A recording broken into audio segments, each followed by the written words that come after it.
मन मोर एक फूल बगीचा बिछेई देइछि प्रेम गालीचा चली आस सेई बाटे खोजुछि मु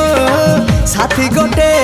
सुंदरी सुरायना ना ना झुमता ना ना ना आस सुनयना झुमता ना ना ना आस सुनयना झुमता ना ना ना ना आस सुनयना झुमता ना ना ना आस